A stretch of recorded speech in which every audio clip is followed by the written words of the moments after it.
Hello everyone, welcome to the class. So हम लोग coordinate geometry कर रहे थे। कोऑर्डिनेट ज्योमेट्री में हम लोग देखेंगे कि हम लोग पहले क्या पढ़े थे। पहले हम लोग पॉइंट के बारे में सबसे पहले पढ़े कि भाई पॉइंट क्या होता है। एक पॉइंट के अगर हम लोग लोकेशन एक पॉइंट हम लोग देते हैं, डॉट देते हैं, तो उसके लिए क्या चाहिए होता है, एक्स वाई कोऑर्डिनेट चाहिए होता है। ये भी हमने देख लिया। इसके बाद हम लोग नेक्स्ट किस चीज़ पे पढ़े थे कि भाई एक पॉइंट तो ठीक है, समझ में आता है, अगर दो पॉइंट रहा तो सर क्या करेंगे, उसका भी हमने देख लिया कि दो पॉइंट रहेंगे तो एक लाइन बना सकते हैं। उस लाइन से हम लोग क्या करते हैं, उस दोनों पॉइंट के बीच में का डिस्टेंस निकाल सकते हैं। उसके फॉर्मूले की हमने बात किए थे और क्या बोले थे कि डिफरेंस ऑफ एब्सिसा और डिफरेंस ऑफ ऑर्डिनेट का दोनों का होल स्क्वायर का अंडर रूट हम लोग ले लेते हैं। मतलब under root of x2 minus x1 का whole square plus y2 minus y1 का होल स्क्वायर हम लोग ये कर लेते हैं। ठीक है, ये चीज़ हमने देखा था। अब हम लोग क्या बात करते हैं कि भाई एक पॉइंट का बात हो गई, दो पॉइंट की बात हो गई, अब 3 पॉइंट्स हम लोग को क्या क्या बनते हैं कंडीशंस, वो हम लोग देखने वाले हैं। सो हम लोग 3 पॉइंट्स की बात करने वाले हैं अब। ठीक है, सो आपको लग रहा है कि ये कौन सा चैप्टर चल रहा है, कुछ बच्चे ये पूछ रहे थे। तो ये चैप्टर जो अपना चल रहा है वो एक स्ट्रेट लाइन का ही पार्ट है, क्योंकि अगर आप स्ट्रेट लाइन को देखोगे तो उसके लिए 2 पॉइंट की जरूरत होती है। सो हम लोग 2 पॉइंट पे आ गए। सो उस 2 पॉइंट से स्ट्रेट लाइन की डिस्टेंस फॉर्मूला, ये सारी चीज़ें डिस्कस करते हुए हम लोग किस पे पहुंच जाएंगे, डायरेक्टली स्लोप पे पहुंच जाएंगे कि भाई एक लाइन का जो हम लोग 2 पॉइंट दिया होता है उसका स्लोप क्या होता है, ये सारी चीज़ें अपन डायरेक्ट इंटर कर जाएंगे। सो अपन को सबसे पहले पॉइंट के बारे में समझना होगा। ठीक है, सो अगर 3 पॉइंट्स की बात करें तो हम लोग को क्या क्या हम लोग पढ़ेंगे इसमें। तो हम लोग 3 पॉइंट्स में क्या क्या पढ़ेंगे। पहला तो पढ़ेंगे कि भाई एक 3 पॉइंट से क्या हो सकता है, भाई एक ट्रायंगल फॉर्म हो सकता है। फिर एक ट्रायंगल के बारे में पढ़ेंगे हम लोग क्या क्या कंडीशंस हो सकता है, और ये चीज़ें हम लोग फिर से पढ़ेंगे जब हम लोग ट्रायंगल चैप्टर पढ़ते रहेंगे। बट कोऑर्डिनेट ज्योमेट्री में अपने को जितना जरूरत पड़ेगा 3 पॉइंट से रिलेटेड उतना हम लोग चीज़ें यहाँ पे देखेंगे। सो 3 पॉइंट से एक ट्रायंगल बनेगा तो उसके एरिया की बात करेंगे हम लोग कि कैसे निकालेंगे। फिर अपन बात करेंगे कि 3 पॉइंट से अगर तीनों पॉइंट्स कोलिनियर हुए, मतलब सेम लाइन में हुए, तो उसके कंडीशन की बात करेंगे। बस इतने अपन बात करने वाले हैं। उसके बेसिस पे फिर क्या कुछ क्वेश्चंस बना लेंगे। तो ये अपना एक पॉइंट, फिर 2 पॉइंट और 3 पॉइंट्स वाली चीज़ें अपने क्लियर हो जाएगी। फिर हम लोग किस पे आ जाएंगे भाई, डायरेक्टली स्लोप पे आ जाएंगे स्ट्रेट लाइन के। ठीक है, सो अपन देखते हैं 3 पॉइंट्स पे। तो 3 पॉइंट्स पे अपना सबसे पहले जो आता है वो क्या आता है भाई, फर्स्ट आता है एरिया ऑफ ट्रायंगल। ठीक है, एक एरिया ऑफ ट्रायंगल की बात करते हैं अपन। ठीक है, सो अगर हम लोग 3 पॉइंट्स की बात करें तो ये अपना क्या बन गया भाई, एक ट्रायंगल बन गया। ठीक है, तो ट्रायंगल बनने के लिए अगर हम लोग देखेंगे तो कितने पॉइंट्स की जरूरत पड़ी है बच्चों, 1 2 3, यहाँ पे 3 पॉइंट्स की जरूरत पड़ती है एक ट्रायंगल बनाने के लिए। ठीक है, तो इसके क्या क्या कोऑर्डिनेट्स मान लेते हैं अपन। ये एक पॉइंट हुआ अपना P, इसको मानते हैं Q और इसको मानते हैं अपन R। ठीक है, ये 3 पॉइंट है। सो अपने को पता है भाई कि एक पॉइंट को अगर रिप्रेजेंट करना है अपने को तो क्या करते हैं, एक्स वाई 2 कोऑर्डिनेट्स की जरूरत पड़ती है। तो हम लोग इसका कोऑर्डिनेट्स क्या मान लेते हैं कि भाई x1 y1 रहा होगा। इसका कोऑर्डिनेट क्या मानते हैं, x2 y2 रहा होगा। और इसका कोऑर्डिनेट क्या रहा होगा बच्चों, x3 y3 रहा होगा।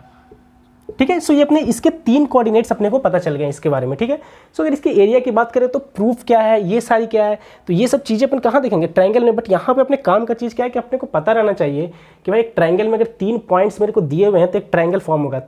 ठीक है, एक ट्रायंगल फॉर्म होने के लिए 3 पॉइंट्स की जरूरत पड़ती है अपने को।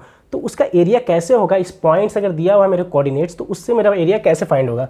तो अगर उसकी बात करेंगे तो अपना क्या हो जाता है फॉर्मूला एरिया ऑफ ट्रायंगल का। एक तो हम लोग फॉर्मूला जानते हैं क्या है भाई कि 1/2, जो हम लोग पहले भी पढ़ चुके हैं, क्या x1 लिखते हैं यहाँ पे, फिर क्या x1 लिखते हैं y2 minus y3 plus x2, क्या होता है भाई यहाँ पे कुछ टर्म आते हैं, क्या आता है y3 minus y1 plus x3 y1 minus y2। ठीक है, ये अपने को एक फार्मूला पता है जो हम लोग प्रीवियस जो अपना क्लास है या फिर हम लोग 9th में 10th में उसमें भी ये फार्मूला को हम लोग देख चुके हैं कि अगर 3 पॉइंट्स दिया हुआ रहता है तो एरिया ऑफ ट्रायंगल का क्या फार्मूला रहता है, ये आता है। तो बट अगर ये कैसे आता है फार्मूला, ये भी अपन देख लेते हैं। तो इसका एक अलग वर्जन, यही सेम फार्मूला को आप लोग किससे लिख सकते हैं, मैट्रिक्स के फॉर्म में लिख सकते हैं। मतलब ये सेम जो फार्मूला हुआ जो अपन यूज़ करने वाले हैं क्वेश्चन में अपना ईजी वे में, जिससे क्वेश्चन ईजी बने, तो मैट्रिक्स और डिटर्मिनेंट के फॉर्म में हम लोग कैसे इसको हम लोग फॉर्म करने वाले हैं। मतलब इसको हम लोग लिखने वाले हैं किसके, डिटर्मिनेंट के फॉर्म में, डिटर्मिनेंट के फॉर्म में लिखने वाले हैं, जो कि हम लोग डायरेक्टली क्वेश्चंस में उसको यूज़ कर लेंगे इसको सॉल्व करने के लिए। सो एरिया ऑफ जो ट्रायंगल हो जाता है वो क्या होता है भाई, 1/2 जो यहाँ पे था वो सेम आ गया। इसके बाद अपन क्या करते हैं, अपने पास क्या क्या कोऑर्डिनेट्स थे। तो फर्स्ट जो था P1 का क्या x1 y1, P2 का क्या था भाई, या Q की बात करें तो दूसरा पॉइंट था अपने पास x2 y2। ठीक है, और तीसरा पॉइंट क्या था x3 y3। ठीक है, ये लिख दिए। और इसके बाद जो थर्ड जो सबका वो होगा 1 1 1। तो ये अपना क्या हो जाएगा भाई, एरिया ऑफ ट्रायंगल हो जाएगा। मतलब ये जो मेरे को ट्रायंगल दिया गया है जिसका 3 कोऑर्डिनेट्स है, तो उसका एरिया हम लोग डायरेक्टली ऐसे लिख सकते हैं, किसके फॉर्म में, डिटर्मिनेंट के फॉर्म में, ठीक है। 1/2 का इधर हमने बाहर लिया, फिर x1 y1 ईजी है, पहला पॉइंट का p का, q का x2 y2 था तो x2 y2 लिखें, फिर r था अपने पास x3 y3 तो x3 y3 लिखें, और फिर 1 1 1 कर दिए। तो अपने पास ये क्या बन गया भाई, एक डिटर्मिनेंट बन गया। तो इसको जो आप सॉल्व कर लोगे तो ये अपने को क्या दे देगा, एरिया ऑफ ट्रायंगल दे देगा, ठीक है। तो ये फॉर्मूला भी अगर आप देखोगे, ये जो फॉर्मूला लिखा हुआ है ये भी इसी से आया है, तो इसको याद रखने की उतनी कोई ज़रूरत है नहीं। अगर अपने को ये पता है तो ये भी पता है, इसका मतलब इससे ये निकाल सकते हैं। कैसे, अगर हम लोग इसमें क्या हुआ है भाई कि इसके थ्रू एक्सपैंड किया हुआ है, अपने फर्स्ट कॉलम के थ्रू अगर एक्सपैंड करोगे तभी हो जाएगा। अपने को पता ही है कि इसको कैसे सॉल्व करते हैं, ठीक है। किसी भी रो या किसी भी कॉलम के थ्रू एक्सपैंड अपन कर सकते हैं। सो अगर इसके थ्रू एक्सपैंड करेंगे तो सबसे पहले क्या आएगा भाई, 1/2 जो कि वो बाहर था, इसके बाद क्या x1 लिखेंगे हम लोग। अगर x1 लिखेंगे तो ये और ये छिप जाएगा, ये वाला कॉलम छिप जाएगा और ये वाली रो छिप जाएगी। क्यों, क्योंकि x1 इस कॉलम और इस रो में आता है, तो ये दोनों मल्टीप्लाई हुए तो क्या होगा y2, और ये दोनों मल्टीप्लाई हुआ तो क्या हुआ y3, मतलब y2 माइनस y3। तो देखो फर्स्ट टर्म आ गया ना, y2 माइनस y3, ये सेम चीज़। अब अपने को क्या आएगा भाई x2, तो ये प्लस माइनस प्लस ऐसे होता है, अल्टरनेट अपन चलते हैं। तो अब x2 की बात आई, x2 की बात आई तो माइनस x2। तो जब x2 छिपा तो x2 इधर है और इधर है, तो क्या आया भाई y1 माइनस y3, ये आ गया y1 माइनस y3, ठीक है। फिर क्या आ गया प्लस में x3, तो x3 फिर आया, तो x3 को छुपाएंगे तो इधर और इधर, तो ये बच गया, तो y1 माइनस y2, ठीक है, y1 माइनस y2। तो देखो कि ये सेम ही है, यही वाला चीज़ यहाँ पे आ गया है। तो ये वाला फर्स्ट टर्म जो था देखो ये आ गया, ये क्या है भाई, एक माइनस को अगर कॉमन ले लेंगे हम लोग, यहाँ पे माइनस को यहाँ से कॉमन ले लिए तो ये क्या बन जाएगा भाई, x2 प्लस हो जाएगा। देखो ये वाली चीज़ों को हम लोग ऐसे ही छोड़ देते हैं, y2 माइनस y3, और एक माइनस लिए तो ये प्लस x2 हो गया, और ये क्या हो गया भाई, माइनस लेने पे y3 minus y2, y3 minus मतलब y1, तो ये y3 माइनस y1 हो गई, ठीक है, और plus x3 y1 minus y2। देखो ये सेम फार्मूला जो था अपना, इसको एक्सपैंड करने पे किसके थ्रू, इस कॉलम के थ्रू, जो फर्स्ट कॉलम है C1 उसके थ्रू एक्सपैंड करने पे ये सेम फार्मूला अपने को मिल गया। तो अपने को मेनली अपने लिए क्या है, ये वाला है कि डिटर्मिनेंट फॉर्म में मेरे को याद रहना चाहिए कि 1/2 लिखो और एक डिटर्मिनेंट बनाओ, फिर P1 का, P का, Q का, R का लिख दो और लास्ट में 1 1 1 कर लो। फिर इसको किसी भी रो या किसी भी कॉलम के थ्रू अपन एक्सपेंड कर सकते हैं। सो 3 पॉइंट्स में अपन सबसे पहले एरिया की बात की, और एरिया को इस तरीके से अपने को ये काम की चीज़ें ये अपने को याद रखना है, ठीक है, ये वाला। सो अपन नेक्स्ट बात करते हैं कोलिनियरिटी की। अगर 3 पॉइंट दिया हुआ है तो वो कोलिनियर होंगे, मतलब सेम लाइन पे अगर वो तीनों पॉइंट हुए तो उस चीज़ में क्या क्या कंडीशन बनेगी, वैसे क्वेश्चंस को कैसे सॉल्व करेंगे, कि अगर किसी क्वेश्चन में बोला गया है कोलिनियर की बात कर रहा है तो कैसे सॉल्व करेंगे, ये अपन आगे बात करते हैं। ओके, तो ठीक है, अब हम लोग क्या पढ़ते हैं भाई, कोलिनियरिटी के बारे में पढ़ते हैं। मतलब 3 पॉइंट्स में हम लोग एक अलग सा टॉपिक पढ़ने वाले हैं, कंडीशन फॉर कोलिनियरिटी। मतलब अगर 3 पॉइंट्स कोलिनियर हुए तो इसका मतलब 3 पॉइंट्स की अगर हम लोग बात करें तो अगर हम देखिए कि भाई ये अपना अगर कोऑर्डिनेट सिस्टम है, ये मेरा x है और ये मेरा क्या है, y है, ठीक है। तो अगर मेरे को 3 पॉइंट्स दिए हुए हैं तो 3 पॉइंट्स अपने को पता है भाई कि अगर अलग अलग देंगे तो एक ट्रायंगल पॉसिबल है, लेकिन ज़रूरी नहीं है कि 3 पॉइंट्स अलग अलग ही हों। क्योंकि अगर बात करें कि भाई अगर ये 2 पॉइंट है, अगर इस लाइन को बात करें तो ये पॉइंट और ये पॉइंट देखो इसी लाइन पे है कि नहीं, ये वाला जो अपना लाइन है इस पे 2 पॉइंट है, लेकिन तीसरा पॉइंट क्या है, इससे बाहर है। तो ये तीनों पॉइंट को कोलिनियर बोलेंगे क्या, नहीं बोलेंगे। मतलब कोलिनियर होने के लिए क्या चाहिए कि तीनों पॉइंट ए बी सी या पी क्यू आर की हम लोग बात कर रहे हैं, पी क्यू आर, ये तीनों कहाँ पे होना चाहिए भाई, सेम लाइन पे होना चाहिए। एक ही लाइन पे अगर तीनों पॉइंट हो जाता है तो वो कोलिनियर है।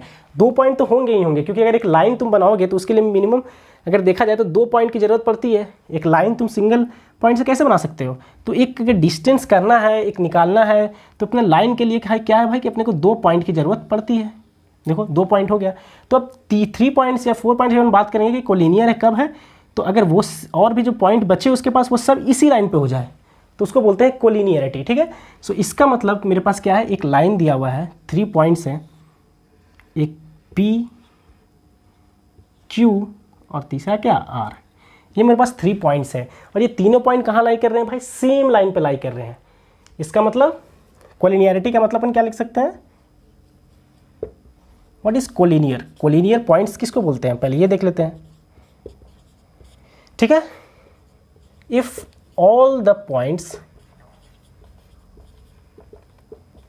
lie on the same line, then the 3 points are said to be collinear, said to be collinear, collinear points।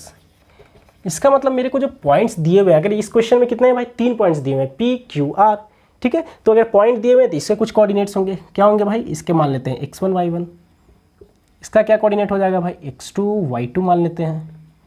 इसके भी 2 कोऑर्डिनेट्स चाहिए मेरे को, तो x3 एक y3 मिल गया, ठीक है। सो इसके भी 2, क्यों, क्योंकि भाई पॉइंट के लिए 2 कोऑर्डिनेट्स तो मेरे को चाहिए ही होते हैं, ठीक है। तो ये तीनों के क्या हो गया, कोऑर्डिनेट्स मिल गए मेरे को।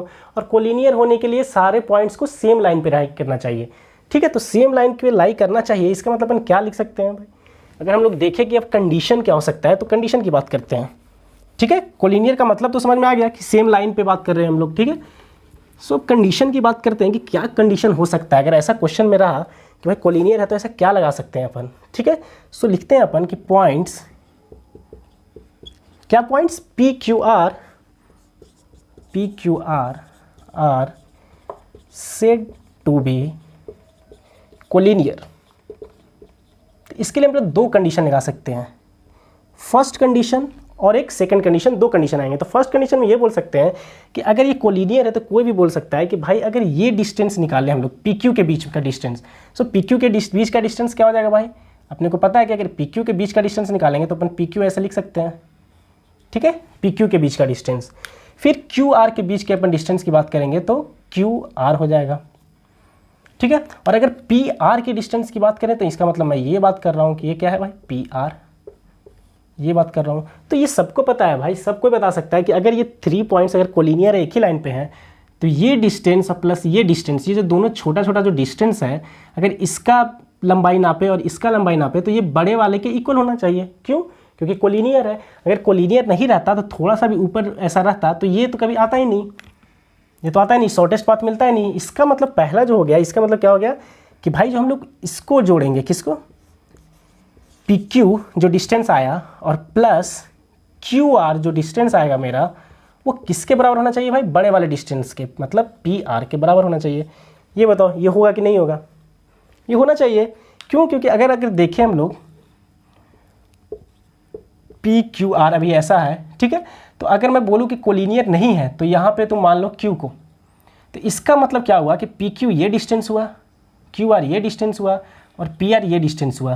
तो ये कभी भी नहीं होगा, ये तो शॉर्टेस्ट पाथ हो गया ना पी आर का। तो इसका मतलब P Q plus Q are हमेशा क्या होगा भाई, बड़ा होगा किसके, पी आर से, अगर नॉन कोलिनियर हुआ तो। क्यों, क्योंकि शॉर्टेस्ट डिस्टेंस क्या होता है भाई, जो स्ट्रेट जो हम लोग जा रहे हैं ये सबसे शॉर्टेस्ट है।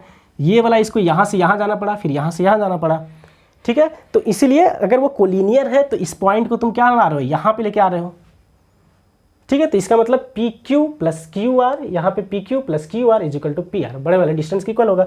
क्योंकि सारे क्या है भाई, एक ही लाइन में है, तो अपना ये कंडीशन तो हमेशा सेटिस्फाई करेगा। अपन देखें भी डे टू डे लाइफ में भी देखोगे तो ये सेम होगा, ठीक है। अगर सेम पे है, एक बीच में अगर कोई भी कट लगाते हैं तो बड़ा वाला क्या होता है, 2 भाग में बट के, यही हुआ ना भाई कि बड़ा वाले को जो ये रस्सी था या कुछ भी इतना बड़ा जो डिस्टेंस था, इसको 2 भाग में बांट दिए, एक पी क्यू और प्लस क्यू आर में तोड़ दिए इसको। तो ये तो हमेशा इक्वल होगा इसके, ठीक है। ये वाला अपना हो गया पहला कंडीशन। तो इसके थ्रू अपन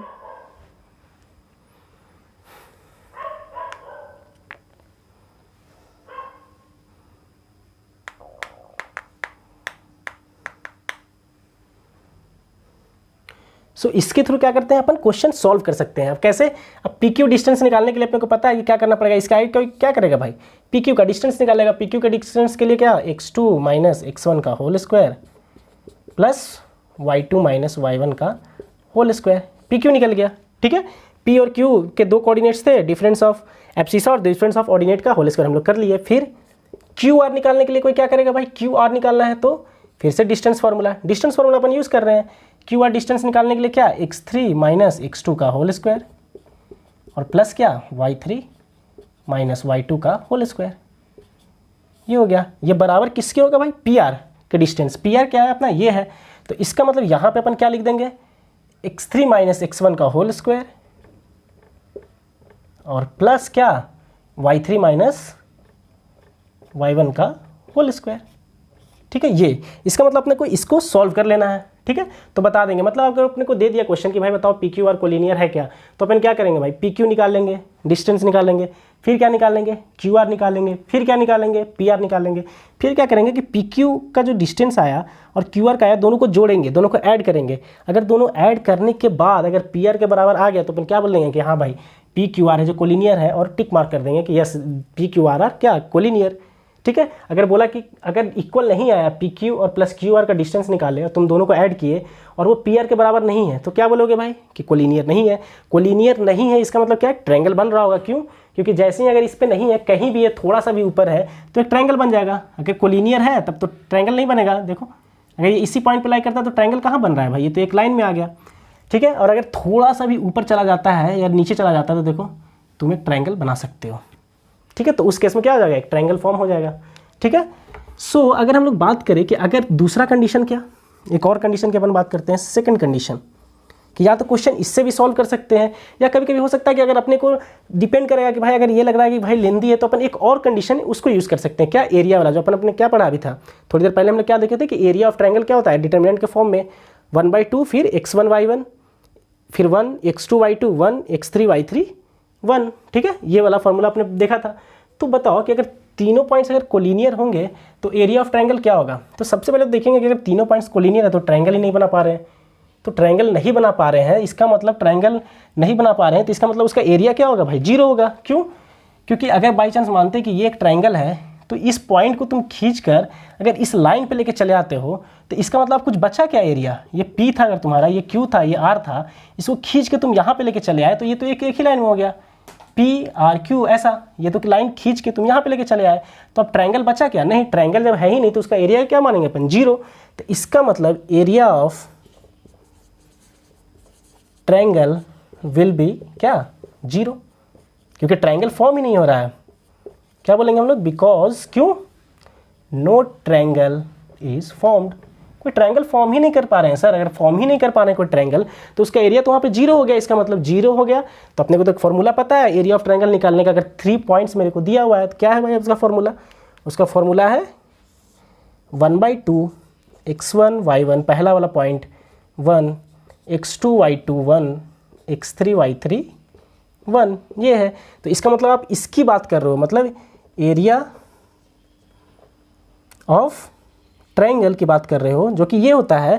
तो ये बराबर किसके हो गया भाई, कोलिनियर के केस में 0 हो गया।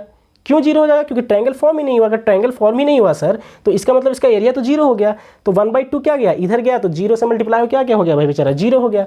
तो इसका मतलब 1/2 को तो अपन गायब ही कर देंगे, फिर क्या यहाँ पे लिख देंगे x1 y1 1 x2 y2 1 और क्या x3 y3 1 is equal to what, 0। इसका मतलब अगर अपने को 3 पॉइंट्स कोलिनियर दिए हुए हैं तो हम लोग डायरेक्टली x1 y1 1 इसको बराबर 0 कर देंगे और क्वेश्चन को सॉल्व कर लेंगे, जो भी हमसे पूछतेगा वो। ठीक है, तो इसका मतलब अगर कंडीशन फॉर कोलिनियरिटी की बात करेगा कि 3 पॉइंट्स में कि भाई 3 पॉइंट्स बताओ कोलिनियर है या नहीं है, तो अपन क्या करेंगे, डायरेक्टली ये वाली चीज़ों को यूज़ कर लेंगे, या तो इसको और इस प्रॉब्लम को क्या कर लेंगे, सॉल्व कर लेंगे। ठीक है, सो इसी के बेसिस पे हम लोग एक क्वेश्चंस करके देखते हैं कोलिनियरिटी के बेसिस पे कि भाई किस तरह से अपन अप्रोच करेंगे और कैसे उसको सॉल्व करेंगे। ओके, सो हमने क्या लिया है भाई, एक प्रॉब्लम लिया है। एक सबसे पहला जो अपना इस कोऑर्डिनेट ज्योमेट्री वाले सीरीज में क्या है, सबसे फर्स्ट प्रॉब्लम जो हम लोग लिए हैं वो है ये। तो ये जो अपन पॉइंट लिए हैं कि इसमें क्या दिया हुआ है कि दिया हुआ है 3 पॉइंट्स। तो सबसे पहला जो अपना एम होगा कि क्वेश्चंस को अपन समझेंगे। क्वेश्चंस को जितना ज़्यादा बारीकी से आप तोड़ना स्टार्ट करोगे, समझना स्टार्ट करोगे, तो क्वेश्चंस बनाना अपने लिए क्या होगा, उतना ही ज़्यादा ईजी होगा।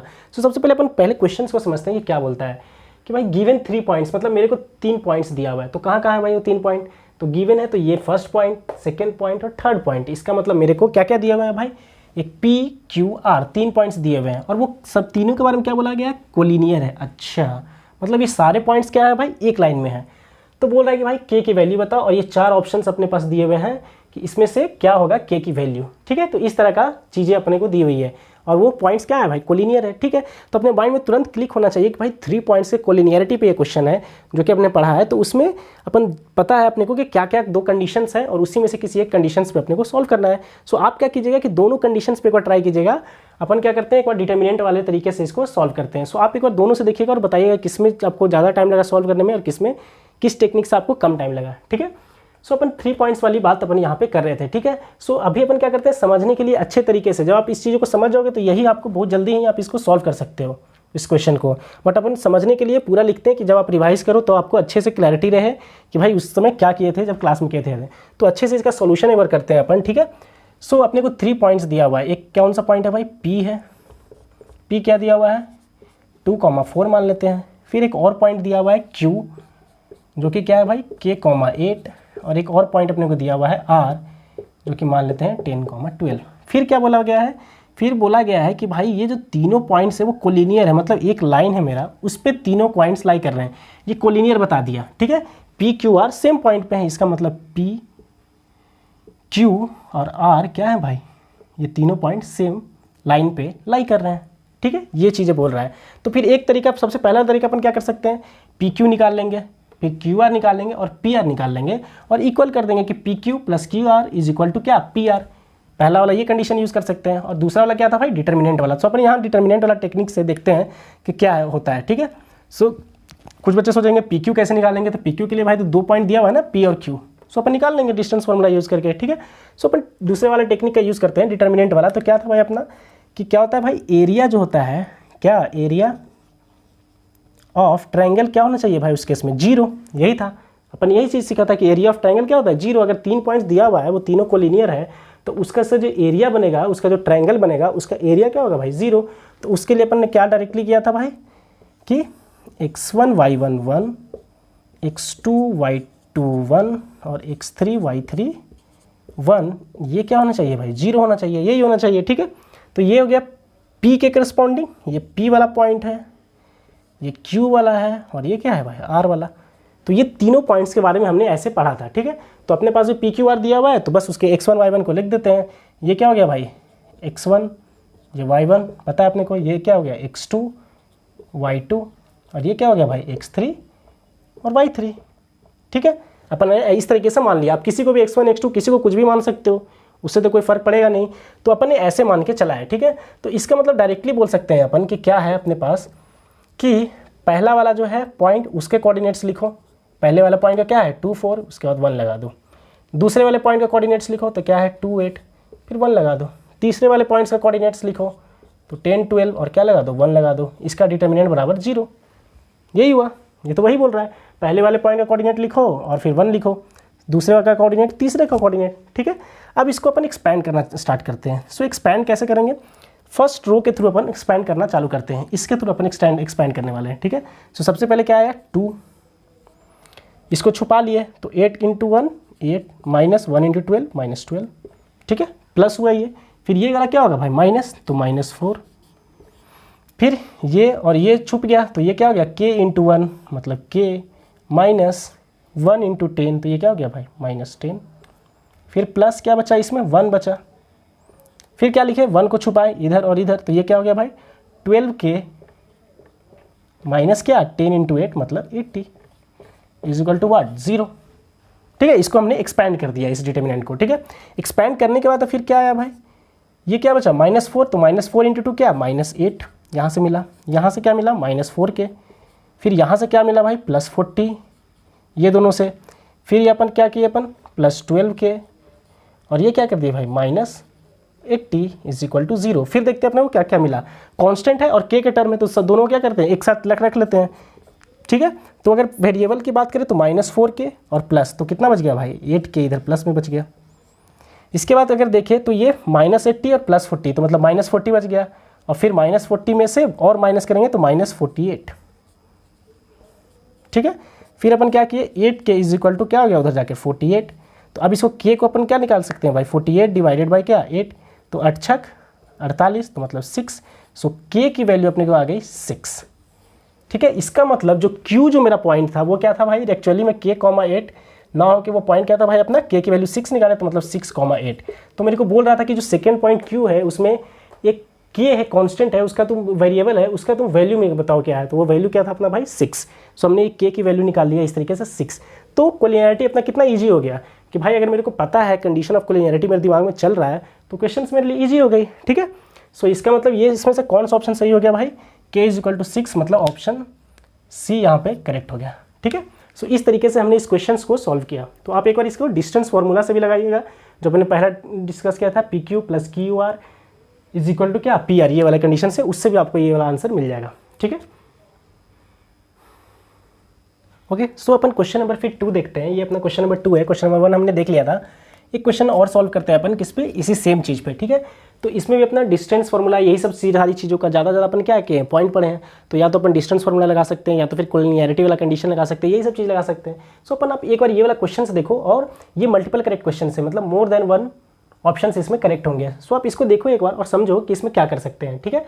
आप 2 मिनट के लिए वीडियो को पॉज करो, इसको सॉल्व करने का ट्राई करो, और उसके बाद देखो कि आप जो एनालाइज कर पा रहे हो, आप जो सोच रहे हो, वो सेम तरीके से अपन यहाँ पे चीज़ों को कर रहे हैं कि नहीं।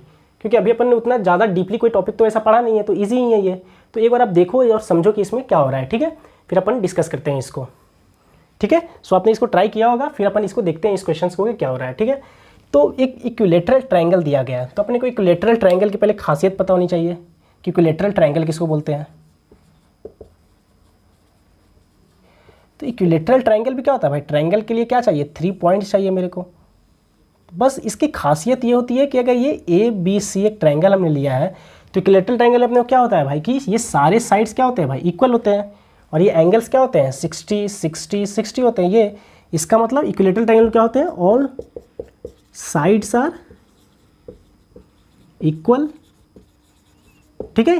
मतलब ये और ये और ये, इसका डिस्टेंस सेम होगा, मतलब AB BC और AC, ये तीनों को अगर हम लोग मेज़र करेंगे तो ये तीनों क्या आएगा, सेम आएगा। मतलब अगर बाई चांस मान लो कि ये 4 है, तो ये भी 4 आएगा और ये भी 4 आएगा, ठीक है। और ये एंगल तो हमेशा 60 60 60 रहेंगे, ठीक है। ये चीज़ें अपने को पता है, ये हम लोग जो 9th 10th होते हैं वहाँ पे भी हमने ये पढ़ लिया है। और एक क्या होता है भाई, all angles are of 60 degree, ठीक है। ये चीज़ें अपने को पता रहनी चाहिए। इक्विलेटरल ट्रायंगल अगर कोई बोलेगा तो ये दोनों कंडीशंस अपने को पता होना चाहिए कि भाई उसके सारे साइड्स इक्वल होंगे और उसके सारे एंगल्स क्या होंगे भाई, 60 डिग्री होंगे। इतना चीज़ें अपने को इक्विलेटरल ट्रायंगल के बारे में समझना था। तो फिर आगे क्वेश्चंस देखते हैं कि ये क्या बोलना चाह रहा है, ठीक है। तो इक्विलेटरल ट्रायंगल के बारे में अपने दिमाग में आ गया है कि भाई ये चीज़ें होती है, ठीक है। तो अब बोल रहा है कि 2 वर्टेक्स दिया है इक्विलेटरल ट्रायंगल का, ठीक है, एक ये और ये। इसका मतलब एक इक्विलेटरल ट्रायंगल है, ट्रायंगल के लिए 3 पॉइंट चाहिए, तो उसके 2 पॉइंट्स वो दे दिया है। मतलब क्या बोलते हैं उसको, वर्टिसेस ही तो बोलते हैं, ठीक है। पॉइंट्स का जो रहता है ट्रायंगल का, उसको वर्टिसेस बोलते हैं, ठीक है। तो बोल रहा है कि थर्ड वर्टेक्स क्या होगा, ये चारों ऑप्शंस में से आप बताइए, ठीक है। तो इसका मतलब क्या होगा कि अपन एक इक्विलेटरल ट्रायंगल लेते हैं। ये अपन ने क्या किया, एक इक्विलेटरल ट्रायंगल ले लिया, ठीक है, PQR, ठीक है।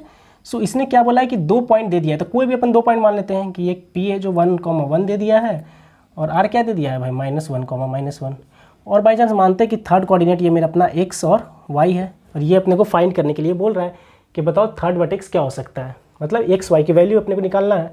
सो अब कैसे निकालेंगे, तो अपने इसका खासियत, ये इसका क्या दिया गया, ये अपने को पता है कि ये एक इक्विलेटरल ट्रायंगल है, इक्विलेटरल ट्रायंगल है ये। तो इसके खासियत जो इसका प्रॉपर्टी है, उसी प्रॉपर्टी से तो सॉल्व होगा ये। इसका मतलब अपन को पता है कि ये तीनों डिस्टेंस क्या होने वाले हैं, इक्वल, ये तीनों डिस्टेंस इक्वल होने वाले। इसका मतलब अपने पास कंडीशन क्या बनेगा कि PQ जो है वो बराबर होगा किसके, QR, और QR भी बराबर होगा किसके, PR। यही तो कंडीशन बनेगा। इक्विलेटरल ट्रायंगल की खासियत है, क्यों, क्योंकि ये एक इक्विलेटरल ट्रायंगल है, तो PQ जो डिस्टेंस आएगा वो बराबर होगा QR डिस्टेंस के, वो बराबर होगा PR डिस्टेंस के, ठीक है। तो अपने वो कंडीशन मिल गई। अब इसी को अपन सॉल्व करना स्टार्ट करते हैं। तो अपन क्या लिखेंगे भाई, PQ डिस्टेंस निकालने के लिए अपने क्या कर सकते हैं, √of P और Q को लेना है। तो P Q को लेना है, तो इसका मतलब x - 1 का होल स्क्वायर प्लस y - 1 का होल स्क्वायर, ये आ गया, ठीक है। x - 1 का होल स्क्वायर प्लस y - 1 का होल स्क्वायर। क्यों, क्योंकि PQ की बात करेंगे तो ये और ये पॉइंट की अपन बात करें तो डिस्टेंस फार्मूला यूज़ कर लिया हमने। फिर बात करते हैं QR की, ठीक है। सो इसमें कुछ बच्चे सोचेंगे कि भाई x - 1 क्योंकि 1 - x भी तो कर सकते थे P पहले, तो कुछ भी कर सकते हो क्योंकि आप स्क्वायर ले रहे हो, तो बात तो बराबर है। इसको x - 1 का होल स्क्वायर लिखो या 1 - x का होल स्क्वायर लिखो, तो उसमें तो कोई डिफरेंस है नहीं, ठीक है। तो अब QR की बात करते हैं, तो QR में ये दोनों पॉइंट आता है, तो अब इसकी बात कर लेते हैं। सो इसमें क्या हो जाएगा भाई, x - -1, तो मतलब x + 1 का होल स्क्वायर और प्लस y - -1, तो मतलब +1 का होल स्क्वायर। ये चीज़ आपको समझ में आ रही है कि ये प्लस में क्यों जा रहा है, क्यों, क्योंकि x माइनस ये -1 है का होल स्क्वायर, ठीक है। यही करोगे ना भाई आप अंडर रूट में। तो इसका मतलब देखो ये माइनस मिलकर क्या हो जाएगा भाई प्लस, तो इसलिए x + 1 का ये होल स्क्वायर इसको लिख सकते हैं। तो यही मैंने डायरेक्टली यहाँ पे लिख दिया है x + 1 का होल स्क्वायर। तो ये y - -1, तो y + 1 हो जाएगा, वो माइनस क्या हो जाता है, प्लस हो जाता है, ठीक है, मल्टीप्लाई होकर। ठीक है। सो इसका होल स्क्वायर हो गया। अब पी आर की बात करते हैं, तो पी आर अपना ये है, तो पी आर में अपन क्या करेंगे भाई, 1 माइनस ऑफ -1 मतलब 2 हो गया, तो 2 का होल स्क्वायर, और प्लस क्या, ये 1 माइनस ऑफ -1 मतलब फिर से 2, तो ये 2 का होल स्क्वायर। ठीक है, ये अपने को आ गया। अब क्या करते हैं, ये स्क्वायर होल स्क्वायर कर देते हैं। क्या, अगर स्क्वायर करेंगे इस साइड भी, इस साइड भी और इस साइड भी, तो रूट क्या हो जाएगा भाई, खत्म हो जाएगा, क्योंकि रूट थ्री साइड्स भी है, तीनों साइड्स है, तो उसको अपन खत्म ही कर लेते हैं स्क्वायर करके। तो इसका मतलब डायरेक्टली यहाँ पे अपन क्या लिख सकते हैं भाई, कि x माइनस 1 का whole square plus y minus 1 का whole square is equal to x plus 1 का whole square plus y minus 1 का y प्लस 1 का whole square is equal to क्या, ये हो जाएगा 2 स्क्वायर मतलब 4 प्लस 2 स्क्वायर मतलब 4, 4 प्लस 4 क्या हो जाएगा भाई, ये 8। ठीक है, ये अपने को समझ में आ गया इतना। अब क्या करते हैं, अब इसको सॉल्व करते हैं। इसमें 3 इक्वेशन है, देखो एक ये बचा, एक ये पोर्शन और एक ये पोर्शन, तीनों इक्वालिटी में है। तो अपने को अगर सॉल्व करना है एक्स वाई, तो 2 वेरिएबल है, तो किसी 2 इक्वेशंस को ले लेते हैं।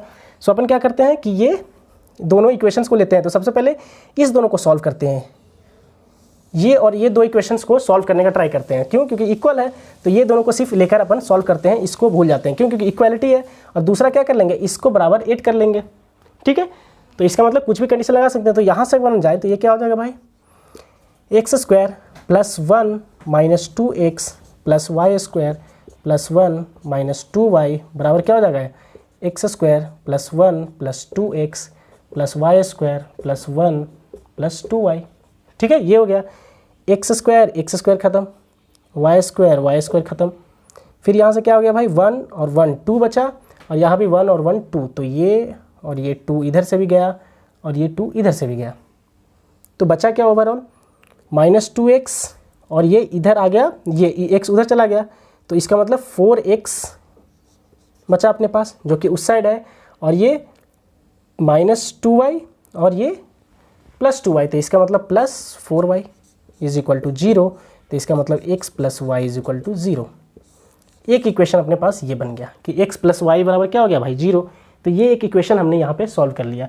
अब दूसरा क्या करते हैं भाई, दूसरा इक्वालिटी क्या करते हैं, दूसरा इक्वालिटी ये करते हैं कि अपन इसको सॉल्व करते हैं x प्लस 1 और इसको बराबर 8 वाला, ये वाला सॉल्व कर लेते हैं। ठीक है, तो अपने को दिया गया क्या, x माइनस 1 का whole square plus y minus 1 का whole square is equal to क्या, 8।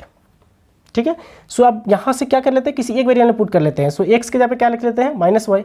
ठीक है, x बराबर क्या हो जाएगा भाई, माइनस वाई यहाँ से, तो यहाँ x के जगह पे अपन माइनस वाई लिखना स्टार्ट कर देते हैं। ठीक है, माइनस वाई माइनस 1 का होल स्क्वायर प्लस y ही है यहाँ पे, तो y माइनस 1 का होल स्क्वायर बराबर 8। ठीक है, अब इसको सॉल्व करते हैं, तो ये क्या हो जाएगा भाई, वाई स्क्वायर और प्लस क्या, वाई स्क्वायर प्लस 1 और फिर क्या माइनस 2 इंटू वाई, तो क्या हो जाएगा भाई, ये प्लस में ही हो जाएगा, तो प्लस 2y, और ये क्या हो जाएगा, Y square plus 1 minus 2y is equal to 8। So ये और ये चीज़ चला गया। ठीक है, तो अगर इसकी बात करेंगे तो ये क्या हो गया भाई, 2y square plus 2 is equal to 8। So 2y square is equal to 6, so y square is equal to 3, so y is equal to क्या हो गया भाई, प्लस माइनस √3। ठीक है, सो हमने y की वैल्यू निकाल दी।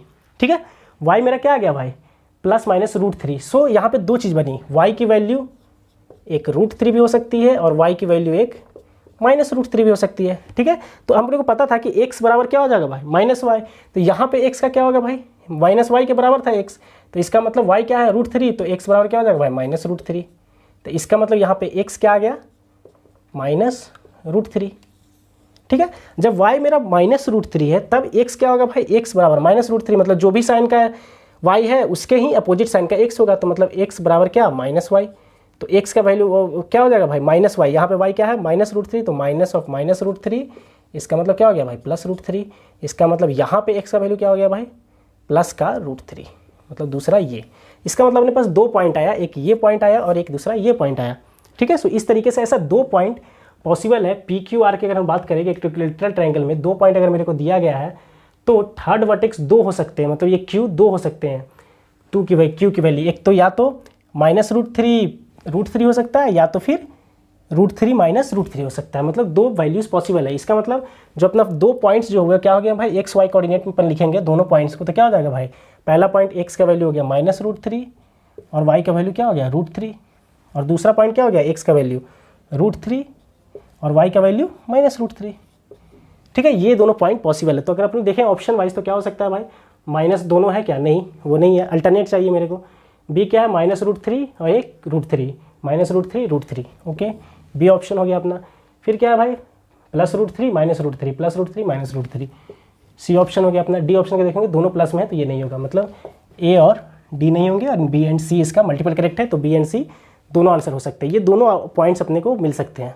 ठीक है, सो इस तरीके से अपन देखें कि भाई पॉइंट्स, ये सारी चीज़ों को यूज़ करके अपन इस तरीके से कोऑर्डिनेट ज्योमेट्री के क्वेश्चंस को सॉल्व करते हैं। सो अपन नेक्स्ट क्लास में क्या जाएंगे, अपन धीरे से अब स्लोप पे अपना इंटर कर जाएंगे, द पॉइंट, फिर सारे इंटरसेक्शंस, दो लाइन का इंटरसेक्शन, ये सारी चीज़ों पे अपन डिस्कस करना स्टार्ट करेंगे। Okay, thank you.